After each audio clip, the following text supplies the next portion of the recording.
hal yang paling berkesan selama 3 hari ini, yang pertama tadi simulasi kebencanaan.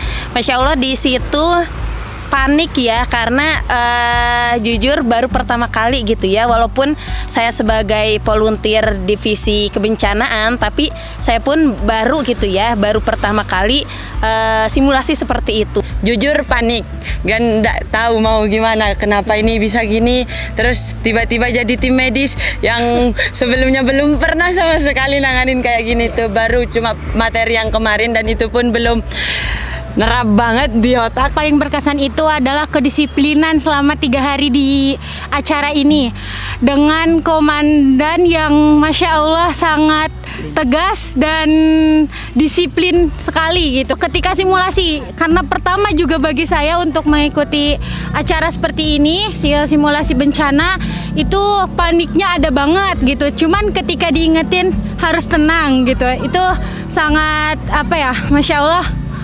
membantu kita biar tenang gitu.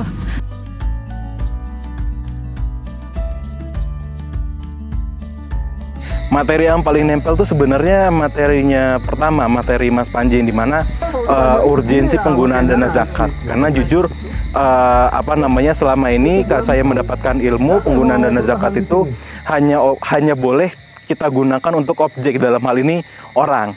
Ternyata sama Mas Panji disampaikan bahwasannya dana zakat ini boleh kita pakai untuk tanggap bencana. Seperti itu, walaupun memang ada batasan-batasan yang tidak boleh kita lewati. Misalnya dana zakat tidak boleh digunakan untuk membangun infrastruktur, tapi boleh digunakan untuk memberikan bantuan. Sepengalaman saya untuk di Nasira menanggapi bencana, sebenarnya alhamdulillah di lingkungan kami itu jarang terjadi bencana. Biasanya emang di kelurahan-kelurahan tetangga kayak Pondok Bambu ini tuh biasanya tetangganya tuh sama Cipinang Melayu, atau mungkin yang paling terkenal itu Kampung Melayu. Itu kan emang rawan banjir biasanya. Nah, respon kami kalau misalnya ada tetangga yang berdekatan, jika memang ada SDM yang bisa turun ke lapangan, kita akan turunkan ke lapangan biasanya. Tapi kalau misalnya ada bencana-bencana yang di luar lingkungan kita, kayak kemarin ada di Aceh, di daerah Sumatera, sempat di daerah Palu juga, itu kita akan mengirimkan bantuan.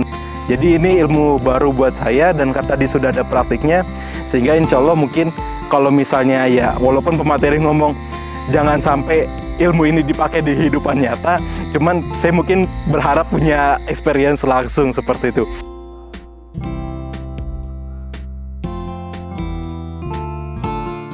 Divisi pengembangan jaringan bersama rekan-rekan dari jejaring mitra pengelola zakat Dompet Duafa sedang menyelenggarakan pelatihan tanggap bencana-bencana bersama DMC Dompet Duafa.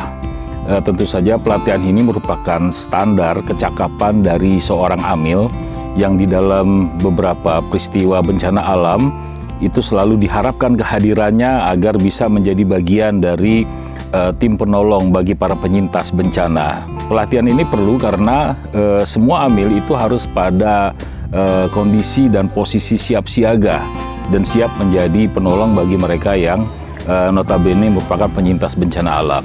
Kecakapan ini perlu agar ketika mereka hadir bukan malah menambah beban bagi penanganan bencana alam di beberapa wilayah tertentu, tetapi betul-betul bisa menjadi bagian tim support yang menjadi solusi bagi penanganan bencana.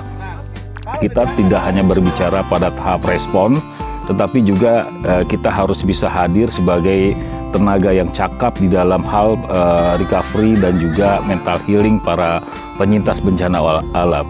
Kita berharap agar rentang waktu pengadaan pelatihan ini betul-betul bisa mencakup materi yang komprehensif dari setiap tahapan penanggulangan bencana alam di Indonesia ini. Yang kita tahu bahwa Indonesia termasuk negara dengan iklim tropis yang secara geografis juga dikelilingi oleh pegunungan berapi yang notabene punya potensi cukup tinggi terjadinya bencana-bencana alam, sehingga kita bagian dari masyarakat, kita bagian dari ekologi dengan karakter seperti itu, kita harus siap untuk menjadi bagian bagi penolong bencana alam di Indonesia.